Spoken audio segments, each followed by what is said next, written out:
Yo, what is up, guys? My name is IronBoffin, and today I am bringing you a special video, and I am going to talk about my thoughts on Pokemon Sword and Shield.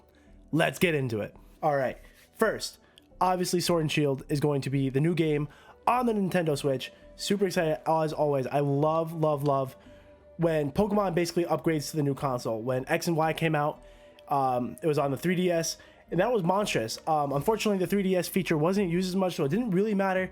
I don't think it will be as huge of an impact as moving on to the Nintendo Switch will be, because between the what was before the 3DS, the DS, like the regular DS Lite or whatever, something like that, the hardware upgrade wasn't even huge. It was barely noticeable at all. The game still stayed pretty much the same. So moving to the Nintendo Switch will give the game more ability to be better, in the fact that now we have dynamic lighting, we're gonna have better graphics in general, we're gonna have better FPS, because we all saw in VGC, I think it was VGC 15, when they allowed legendaries into the format, you know, like 2 legends each team, each side, whatever, so you could have 4 legends on the field at the same time. We had like 2 FPS, so hopefully that is going to be corrected in the Sword and Shield on the Nintendo Switch here. So I'm super excited for that. That's obviously going to be a huge, I think a big drawing point to Sword and Shield. So obviously very excited for that in terms of hardware and all that stuff. But just on the game itself, I'm obviously hoping for, I actually really enjoy that they haven't revealed a lot of things. They basically revealed very little. We got Sirfetch'd, that's about it. You know, we got the title legends. We got some mons, like we got Galarian Weezing, we got Galarian or what, it's not Galarian Weezing, or it is Galarian Weezing. We have like Galarian Obstagoon or Galarian Zigzagoon, whatever, all that stuff. We don't have a lot. This time last year, we basically knew everything about Sun and Moon, or Ultra Sun and Moon. Like, we knew the whole game before we played it. And in my opinion, by revealing the entire game before we even got to play it, it took everything out. It took the wow factor out. I feel like it deflated a lot of YouTube in that regard. I mean, don't get me wrong, I think it helps YouTube content creators in the fact that they have all the hype leading up to the game, but basically once the game comes out, I feel like there's nothing else to see. I can't even think of a lot of like mind-blowing things that happened once the game came out. I feel like I already knew everything. I feel like I saw everything. I don't feel like there's anything to see. So I'm very excited in the fact that they haven't revealed a lot of things. I feel like they're just giving us a little bit, little morsels, if you will, little morsels about the game, just to kind of keep us interested, build a little bit of hype. But I think they're doing the right thing and not revealing everything so far. Now, a big topic about Sword and Shield is hashtag bring back the national dex. And my opinion is very simple on this. Heck with that, man. There are over like, what, 800 something Pokemon now. We need to get out. You know, like there's no way Pokemon can continue to bring everything in. It's just like the trading card game. It's just like every other trading card game in existence. You can't support everything. The game is like 20 years old. It's over 20 years old, the game. So you can't support that many Pokemon in a game and have it be balanced anymore.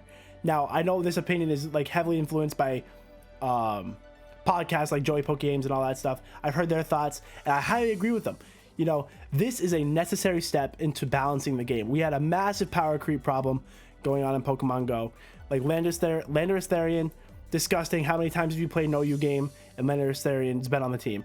With Magearna, Ash Greninja, you know, Pokemon like that, I'm gonna basically say they ruined the meta game.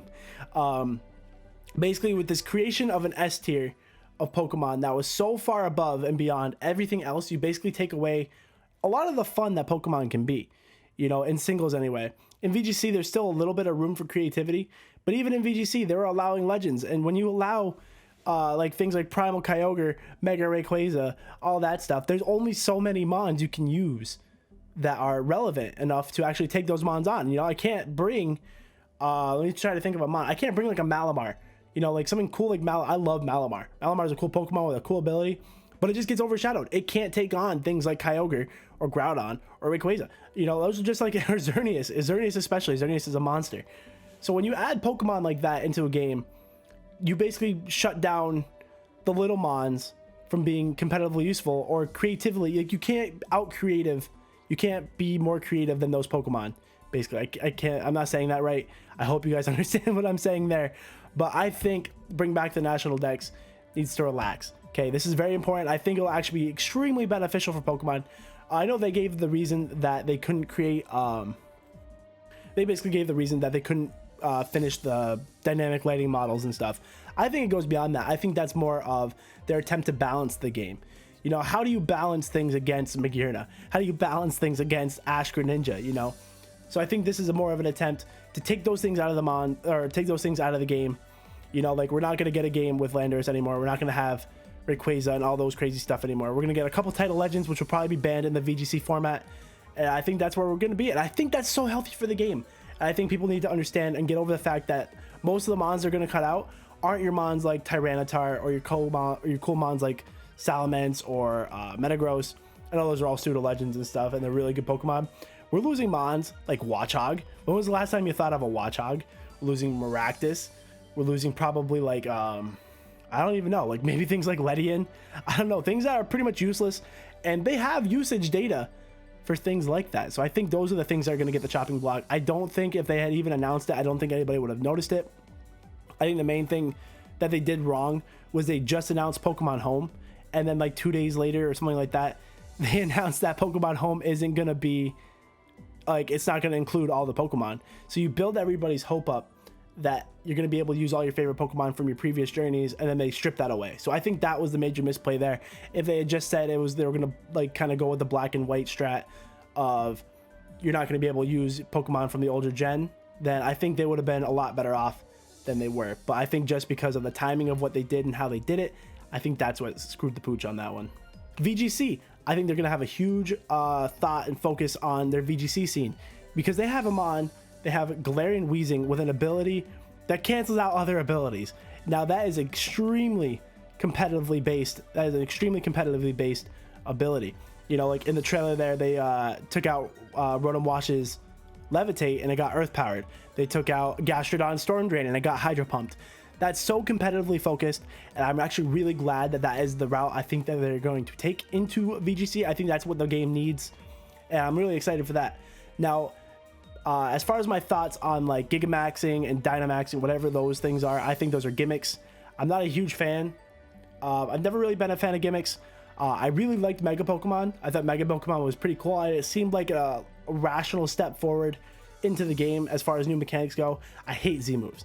I absolutely hate Z moves. I think they're stupid. They're busted. I think they broke the game in that way as well. I never really liked them. I think they're really cool, like animation wise, and in the game they look cool, but I thought they were really bad for the meta game and all that stuff. And now they're going into Gigamaxing and all that stuff. Now, I don't want to be too early and premature in that. I obviously make a better formed opinion when I see the game and how they work in game. But as of right now, I think they're relying too much on gimmicks. I think if you just give people new Pokemon and all that stuff, they're going to like it. You know, I think as long as you like kind of focus on abilities of Mons, designs of Mons, interactions between, maybe you could get like, you remember how Fire Pledge and Water Pledge worked? And if you use them together, they basically created a different effect. I think if you kind of add more stuff like that, add more Mons that interact and create more strategy in that way, similar to how TCG have different archetypes and ways that they interact with each other, I think that's a better way to go instead of like these crazy gimmicks, you know. So I would like to see that they kind of move away from the gimmicks of things and go more toward focusing on the competitive aspect. Stupid bug, get out of here. Get out of here. Get. Now another thing I want to touch on is official singles. I love singles. I play singles all the time. You guys know I was in WBE, I was in MPA, and I was in some other draft leagues that weren't even on YouTube. I love competitive singles. I think it's so much fun. Now, I do not see in any world where 6v6 would be competitively sanctioned.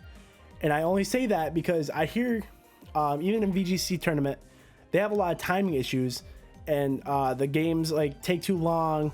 You know, there's too many games or whatever, so they already have that problem. 6v6 games probably take longer. I would say like a competitive 6v6 game can take longer than 3 4v4 or whatever it is. Yeah, 3 4v4 games in VGC doubles. You know, so I don't think 6v6 is ever coming to competitive singles. But what I do see is they could probably make competitive battle spot a thing. You know, so like they kind of move into the bring 6, pick 3, and best 3 of that. I think that would be phenomenal. I think that would be so cool. I think that would be also a rational way to continue with the game. Now, the only thing we have to do is I think we just have to show that there's an interest in that. So hopefully everybody just starts playing the games and kind of more focusing on that. I don't know if they'll ever actually adopt it, but I mean, I think it just makes sense. The whole game is played in singles. How many double battles do you get in a game? You know, like in Pokemon, I'm trying to think like Gen 3, or like in Oris and stuff, you probably have like 2 double battles. You know, the whole game is played in singles. Why isn't there like an official singles format? Doesn't make any sense. Now, here's just some wild hopes for Sword and Shield that I have. I really hope that there are multiple shiny hunting methods. You know, I don't always shiny hunt, but when I do, I like to have multiple methods. And Oros, I think, was like the pinnacle of that. We had horde hunting, we had dex nav, we had soft resets, we had chain fishing, we had starter resets, which is soft resetting. But there were so many methods. There were so many different things you can do, and there was a wide variety of Pokemon in there. And then in X and Y, you also had the Friend Safari, you had Poke Radar. So in Gen 6 alone, there were so many different methods to shiny hunting, and I think that's incredibly great. I think that's so smart, just to have so many different methods. I think they moved away from that in Gen 7, where you had like soft resets, and what was the other one called? The SOS method, which was the SOS was pretty bad. Like, tell me I'm wrong, dude. The SOS was boring. We had the wormhole hunting, which was pretty cool, but the odds were pretty there was a very limited pool of mons you could get in the wormholes, so I would like to see that not come back. I mean, that only really made sense for the legends we had in that game anyway, so I don't foresee that method coming back, which is fine with me. I would love to see Poke Radar come back. I would love to see some variant of Dex Nav come back. Horde hunting was really cool. I liked horde hunting. Chain fishing is cool. I basically just want those back. You know, I think those are like the best methods in the game. They were fun, interactive. You had to be actively playing. I think those are the best ways. I really hope to see them come back in Sword and Shield. My other hopes for Sword and Shield are, I want competitive mons to be easier to breed and level up, especially level up, because I was getting pretty good at learning how to breed my Pokemon competitively, you know, getting the right IVs onto them, getting the right egg moves and all that stuff. But I'll tell you what, it's such a time sink to level them up. It's so hard to actually get them leveled up to a point they can battle. It's also really hard to get them EV properly. The EV system is really unclear. You have to do a lot of Googling on the side. Like, if you're not actively looking on the side for people who did an insane amount of work, you're never going to figure out that method via in-game. You know, like, there's no clear way to say, like, these give you attack EVs, these give you defense EVs, and all that good stuff. So I think they really need to simplify that process, as well as, you know, just kind of in general. I think the major thing is going to be able to speed up. Now, they did kind of fix it with bottle caps and stuff, where you could fix the IVs. Well, that's even more IVs. That's like more of the breeding side. But I would really like to see the EV process simplified. I mean, they gave you items like the power anklet, power bracelet, and all that kind of stuff. But even still, you still don't know what mons give you what EVs and stuff. So hopefully they simplify that all down, explain it thoroughly, so that way you don't have to do like 10 hours worth of, not even 10 hours, like hours and hours worth of research to figure out how to get them on EV'd properly. So hopefully we get that kind of stuff. This is a side note. This is mostly for like streamers and content creators. I would love it, love if they ditched friend codes. No more friend codes. They're terrible. They ruin the flow of streams and everything. So if I could just make like a room code similar to, I think Smash works like this. You make like a room code and everybody can join the room and battle you in that way. So if I could do that with Pokemon, I think that would be phenomenal. Please get rid of friend codes. They're so annoying. Nobody likes them. Just go back to like, do like what you do in Smash, like create a room, all that good stuff. Or like in Pokemon Go, you can make a private lobby and set the code, and then you could send somebody that code, and then they can join your like room to battle or trade. I think that would be much better and way more efficient than friend codes. And that way, like, if I want to add somebody on, if I want to battle someone on stream, I don't have to add their friend code. I can actually just I don't have to add their friend code. I can just battle them and be done with it, and then that's our interaction and we're good to go. So my last hope for Pokemon Sword and Shield is a fun meta. All right, that is what I want in Pokemon Sword and Shield. If we go ahead and we go and look up Showdown right now, I'll pull it up right now, and we're gonna go look at the OU tier and how disgusting it is. Okay, the OU tier is so disgusting. If we build an OU team, okay, we're looking at the OU. We got things like Ferrothorn, no fun. I know Ferrothorn's like the worst example of things that aren't fun. Basically, it comes down to Toxapex not being fun and Tangrowth. I hate seeing Toxapex and Tangrowth in every single game I play. And Tapu Koko, I just want to see, fun things. I think UU has always been the best here. There's always been the most creativity in UU, I think. So if I can get an OU that's like UU, and the fact that everything's creative, you can be creative in the team building process, that I think that really got lost in Gen 7. Even in Gen 6, if your team had reliable ways to deal with Landorus Therian, your team was doing okay. But now you got to worry about things like Ash Greninja and Toxapex and Magearna and Landorus Therian, there's so limited options of what you can actually run on your team. I think it ruined Pokemon game in general. So if they nerf those things or don't allow them in the game via the, you know, the home or whatever, as long as they take those things out, I'm really excited that the meta will actually be fun again. Even Gen 7 was it was okay. Gen 7 wasn't bad until home came out. I know Toxapex and things like Tapu Koko and everything were still in the game, but I felt like it was more manageable. Tapu Koko had a reliable counter in Alola and Marowak, but once Pokemon Home came out, or not Pokemon Home, when Pokemon Bank came out, Alola and Marowak was useless because Landorus Therian was back. So hopefully they get rid of all that kind of stuff. I'm not into it, but again, you know, obviously Landorus Therian is some people's favorite Pokemon, so they're going to want him in the game. So I don't know what they're going to do with Legends. I'm assuming they're not going to bring any of them up. I don't know how they're going to bring Legends up. I don't know if they're going to bring any of them up, to be honest with you. But if they're gone, they're gone, and I'm going to be completely okay with it in the terms of that. It's going to balance the game, and I think it'll be better for it long term. Anyway, guys, that's been enough for me. I've been ranting this whole freaking time about my hopes and prayers for Pokemon Sword and Shield. I need this game to be good. Bring me back to Sword and Shield. Bring me back to Pokemon. If this game is good, I'll devote my life to this game because I know it can be so good. The things Nintendo did for Breath of the Wild and Zelda and the Zelda franchise in general really makes me hope that they're going to do good things with Pokemon here. So that's it, man. That's the video. I hope you guys did enjoy. Now, if you guys have been watching this whole time, you see this little box. I'm going to open it on stream, or I say on stream, on video for you guys. Little unboxing video here at the end, because this came out while I was in New York doing some Pokemon raids with A-Drive and stuff, and he told me about it, and I'm really excited because I want to show you guys. I will reveal to you what team I am for starters.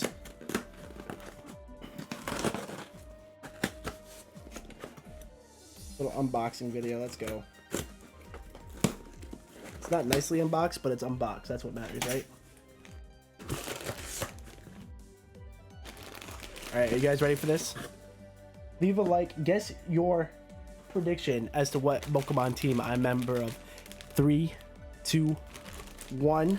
If you guessed Team Sobble, you are right. Team Sobble is my boy. He'll be my starter in Pokemon Sword and Shield. I'm super excited. I love this thing. I got it on the Pokemon Center website. I'll leave it a link to the description below. I'm assuming they still have these things. I love this. I'm gonna leave it on my desk. I love Sobble. I think he's the cutest little sad boy frog thing ever to exist. The cute little tail and stuff. I love it. Anyway, guys, if you did enjoy this video, make sure you leave a like, sub down below. We are almost to 1,000 subs, and I'm super excited. I'm gonna do something really cool. I say I'm gonna do something really cool. I haven't thought of it yet, but I'm gonna do something big for 1,000 subs because that's when I get to partner the YouTube channel again. I'm super excited for it.